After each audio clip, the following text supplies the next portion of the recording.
Kayla. Welcome back to my channel. Today, let me scoot over a little bit.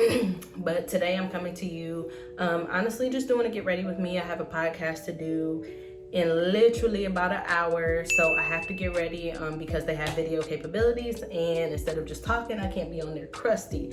So I'm going to just do a little bit of something to my face to make me look presentable. But while I was doing that, I wanted to come talk to you all about one of my life updates, and that's being a new military wife. So currently my husband is in basic training at Fort Benning. He decided he wanted to go into the military at 26 years old.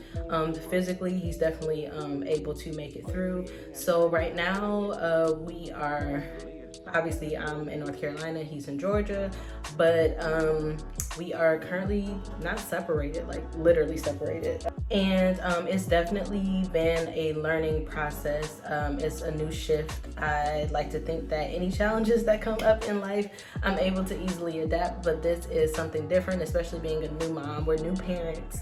You hear my baby crying on the baby monitor, but her grandma's out there with her, so don't worry, y'all. If y'all hear a baby crying, she good, I promise. Being a military wife, these may be some things that you encounter or you need to know, especially being married prior to going into the military. I feel like it wasn't really a lot of information out there about that. I found maybe a few videos that were helpful as far as being spouses before entering into the military, but most of the time people get married after their spouse has already been through basic training, so this is definitely a new experience for me.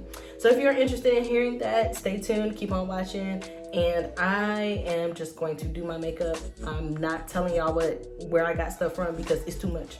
It's too much. This is not a makeup tutorial, okay? This experience has, I don't even know why I'm trying to do this and do my brows at the same time, but this experience has been very interesting because when your partner goes off to basic training, like it literally depends on their unit, their drill sergeant, all of that stuff, like if they'll be able to talk to you or what's going on at the time. I will say from what I've heard in the past about the military and what my experiences has been now, they have been a little more lenient, letting them get their phones, but that might not be everybody's story. So if your spouse goes into the military and you're used to seeing them every day, talk to them every day, blah, blah, like, don't expect to speak to them on a daily because that is not going to happen. Cameron left August 17th, and we maybe spoke up until he got to Fort Benning. He texted me when they got off the bus. He was like, okay, babe, I'm here. I have to go. I'll talk to you when I can. And that was it. I didn't hear from him until Sunday. So they let them get their phone Sunday. I found out they were still in processing for like a week. And then when he went to basic for real, he called me that Friday that he made it to basic to let me know that he was like officially starting. And we did not talk for maybe 2 weeks. So, when basic officially started, it did take about 2 weeks for them to start letting them get their phone privileges, which was really crazy because I had to get stuff done that had both of our names on it. And so make sure if your spouse goes into the military, this was something my cousin had to tell me, you get a power of attorney prior to, or make sure you get it as soon as possible when they're in processing, because you will need to do things, you will need to handle things, whether it's rent, lease, a mortgage, a car, whatever it is, you will need to process those things, and you cannot do it while your spouse, partner is in basic training, because you can't talk to them. Like, you don't get to dictate when you get to speak to them. Like, I was going through withdrawals and I probably called him like a couple times or texted him, just to text, but I knew I wasn't going to get a response. And that was just my little process of what I went through. When he left, I cried for about 3 days straight. Thank God my mom and my mother-in-law was my emotional support, because it was definitely difficult to watch him leave. This is someone that I've spent a lot of time with, especially over the past year. We've had a child, we've gotten married, and not to mention we're also newlyweds. So for him to decide, I want to go to the military, of course I'm going to support him, because I think that was just the smartest decision he could make right now for our family. But to know that that person's going to be gone for 6 months in basic training is like, it's not given what's supposed to be gave. Like, I'm like, this, like, we starting out the for better or for worse with some worse parts, because even though he's making a mature decision for us, it's just like, but we just, where you going? So, yeah. I don't know why I thought I could do this and talk to y'all at the same time, but yeah, so basically, be prepared to do things on your own. Military life has already given me my awakening as to like what it's going to be like, and there is a possibility, especially with his MOS, that he can be deployed a lot, right? So with me kind of going through, like when you're going through basic training with your spouse, boyfriend, girlfriend, and I'm specifically talking about spouses just because people have a lot of information on like what can and can't be done with boyfriends and girlfriends when they're going through basic training, but it's not a lot of information on spouses and what they are allotted or allowed to do through basic training. So my spouse, he went in as a E3 because he had some college experience. He had some, he has his degree. So he did go in as an E3, which is good. But when you go into the military already married, you don't have to, especially because he has a kid as well, you don't have to wait for your BAH, which is the basic allowance for housing, because you already have dependents. So thank God Cameron already had all of our marriage information, everything turned into his recruiting officer prior to him taking off. So we literally were already in the DEER system. All I had to do was make an appointment to get my military ID, which it was kind of set far out from when I called to make the appointment because just of COVID, and they need to make appointments and all that other stuff. So I was able to get my military ID. Thank God I did not have to go to Fort Bragg, because that is, I'm in North Carolina, so even though I'm in North Carolina, that's almost like an hour for me. So I was able to go to Raleigh. If you are in North Carolina and you have to get your military ID and you did not know, you can go to the NC Department of Defense building in Raleigh, but you call first, make an appointment, because security is tight around there, okay? So I literally didn't have to do anything but bring my proof of ID for to get my military ID, like just proof of the documents that they already had in the DEER system. And that's just their system that basically keeps up with the dependents, your TRICARE and all that stuff. And I haven't really dove as deep into that system yet. I'm still new to this, y'all. I'm still getting to know all this stuff. But I'm trying to do as much research as I can, and I think that's one of the things that's been helping me is like, my dad was paramilitary, like he was a police officer, so I'm used to certain things, but military is completely different, and I just I wouldn't say I wasn't prepared, but I had to get myself ready. Like, okay, there's certain things that I'm used to doing that I'm gonna have to shift because I'm doing things for the both of us now. Like, essentially, I went into single mom mode. Like, yes, I'm still getting help financially, which thank God, but like I had to do a lot of things that we didn't think about because he did go in super fast. So my husband was playing basketball, he had a tryout, but if that didn't work out, his plan B was to go to the Army. And so when he didn't get the results that he wanted or didn't hear what he wanted to hear, he did not want to waste time. So he literally came back from his basketball tryout and a day later was at MEPS shipping off to basic training. So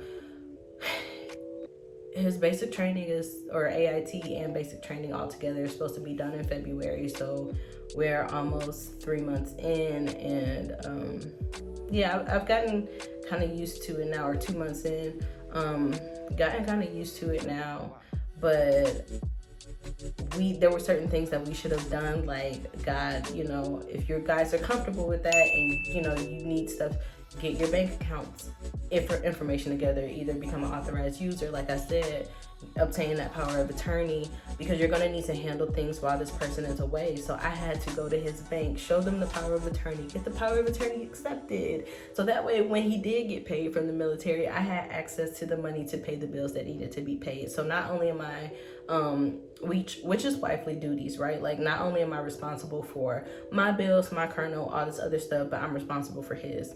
So just making sure that his car note gets paid, phone bill, all these things, because we do everything by phone now, so he doesn't have access to his phone. He can't pay his bills. You could do auto pay, but I don't know, I'm a little old school. I like to pay, I like to write stuff down, pay it on the day, blah, blah. So just be prepared to take over your husband's role, take care of the household, do everything that you have to do. And in the midst of doing that, I feel like that's made me grow as a person. I was already becoming more responsible, obviously, because of my child, but now there are many different things that I have to think about, not only because this is preparing me, like, this is not only basic training for him, but it's basic training for me, because if he gets deployed, we're back at square one, right? Like, I have to do all this stuff by myself. So that has been really, really interesting, but I'm kind of appreciative of the process, because, you have to do what needs to be done. But I have to make sure that we are both covered, which, it's huge responsibility, but it's something that needs to be done. And, it's just preparing me for possible deployment, which with his MOS, I'm pretty sure he will get deployed a lot or be training a lot. If you know about Fort Benning, that's an infantry training base. So he is an 11 Bravo man, which I'm super proud of him. Even though initially he was super kind of like down in spirits about certain things, he's really, really come to with, his new lifestyle, and he's just really kind of acclimating. Like, at first I was a little worried, because it was so heart-wrenching for me to hear. He called me right before, like, when they arrived to basic, and I can hear the tears, like, if that makes sense. Like, I could tell he was about to cry, and he was just like, we're here, and I was like, what's wrong? Because I could tell there was something wrong with him, and he was like, I'll just talk to you when I get a chance. And he hung up the phone, and I was like, wow. And when he wrote me, which writing letters has been fun, but snail mail is ridiculous. And he wrote me, and he was like, Kayla, I had to hang up the phone because I could feel myself about to cry. What happened? Okay, y'all, my child moves too fast, and yeah, she moves too fast. So we almost had a little mishap, but we good. I will say about this experience is that I feel like it has made me definitely, I feel like I was always an independent person, but it's definitely just teaching me new lessons. And that's one thing that I would suggest to anybody that is in this same position, or you don't know you're going to be in this position and it happens eventually to you, is that make sure that you are always learning, and no matter what situation you are in, no matter what phase of life you are in, because something will come up. Life changes so rapidly, and you may need those skills. And I'm just glad that I was already kind of an independent free thinker, if you will, already before this situation. So there's a lot of things that could have kind of deterred me, and my marriage broken, by the way, but I'm not superstitious, that could have deterred me from even wanting to support my husband through this process. But at the end of the day, like, joining the military or being a military spouse has never been something that I thought, I never thought that I'd be a part of the military. I think I wanted to join the Air Force like in high school, just because they said I can go to college for free, and my mom was like, no. But I definitely do believe that we were put together for a reason. I'm definitely here. I have to do my part in this time, which is a difficult time because marriage is not always happy, and sometimes it may start off a little funky, and this is one of those funky times where, you know, we kind of have to support each other and hold each other down, even when it's not the most comfortable, even when it's not the most favorable time. But, you know, that's my man, and I'm gonna stick beside him. So, another thing that I will say about this process is that keeping myself busy has definitely helped keep my mind off of the fact that I am kind of by myself right now. My mom, my mother-in-law, they have been amazing. I'm gonna bronze a little bit more. They have been amazing support systems, and thank goodness my mother-in-law and basically all of Cameron's parents were in the military, which is funny because he said that he never pictured himself going to the military, and now look at him in the military. So I don't know. I'm kind of excited. I think this will be an opportunity for Kennedy to see the world, travel, which is things that we talked about prior to having her, was making sure that, you know, whether, and we didn't think we were going to do it by way of the military, but just exposing her to everything. Like, we don't want her to get to French class and be like, you know, I'm learning French for the first time. Like, we want her to get to French class and be like, yeah, I went to Paris when I was 8, or, you know, whatever. Like, I've been there before and I've seen the culture for myself. And, you know, a lot of us kind of complain about what the American school system teaches our children, but I think, you know, especially in the Black community, we have a tendency to, if we gonna travel the world, we not taking our children, but you don't see other people doing that. Like, people who don't look like us take their kids everywhere they go. And I think that goes with that stigma of stay in the child's place, or I need to get away, which you will need to get away sometimes as a parent. Like, you will need to move and maneuver and go places just to get a break. But I firmly believe that the world is our classroom, right? And so I just want my child to be exposed to whatever she can be, and to the world. Like, I think that would be just like such an amazing experience for her.